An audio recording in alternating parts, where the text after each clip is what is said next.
नमस्कार, मनोभाव चैनल में आपका स्वागत है। हिंदू धर्म में एकादशी व्रत का मात्र धार्मिक महत्व ही नहीं है, अपितु ये व्रत मानसिक एवं शारीरिक स्वास्थ्य की दृष्टि से भी बहुत महत्वपूर्ण होता है। एकादशी व्रत भगवान विष्णु की आराधना को समर्पित होता है। जैसा कि नाम से ही स्पष्ट है, निर्जला एकादशी यानी यह व्रत जल ग्रहण किए बिना और उपवास रखकर किया जाता है।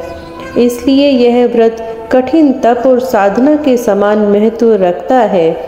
हिंदू पंचांग के अनुसार वृषभ और मिथुन संक्रांति के बीच शुक्ल पक्ष की एकादशी निर्जला एकादशी कहलाती है।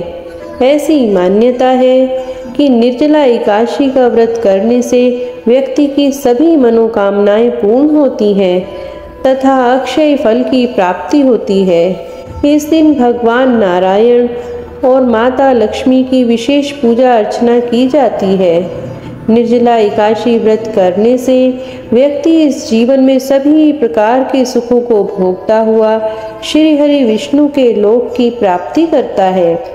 जिन्होंने श्री हरि की पूजा और रात्रि में जागरण करते हुए इस निर्जला एकादशी का व्रत किया है, उन्होंने अपने साथ ही बीती हुई 100 पीढ़ियों को और आने वाली 100 पीढ़ियों को भगवान वासुदेव के परम धाम में पहुंचा दिया है। इतना ही नहीं, किसी भी प्रकार की नकारात्मक ऊर्जा का यदि जीवन में प्रभाव है तो उसका समाधान भी इस व्रत को करने से मिल जाता है। साथ ही ब्रह्म हत्या या अनजाने में किए गए किसी भी पाप कर्म से मुक्ति हो जाती है। सभी प्रकार के सुखों की प्राप्ति के साथ साथ विष्णु लोक की प्राप्ति होती है।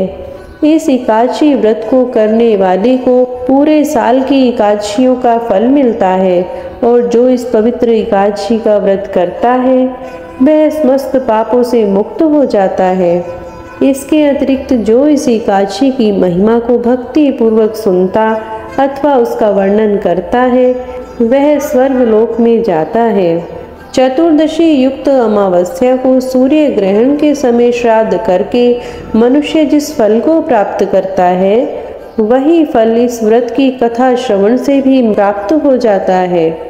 जो भी भक्त एकादशी का व्रत करते हैं उन्हें मनोवांछित फल तथा भगवान विष्णु की कृपा प्राप्त होती है। भगवान विष्णु की कृपा से भक्त को पापों से मुक्ति मिलती है और जीवन में सुख समृद्धि का आगमन होता है। तो आप भी इस व्रत को करके भगवान विष्णु की कृपा प्राप्त कीजिए। जय श्री हरि विष्णु।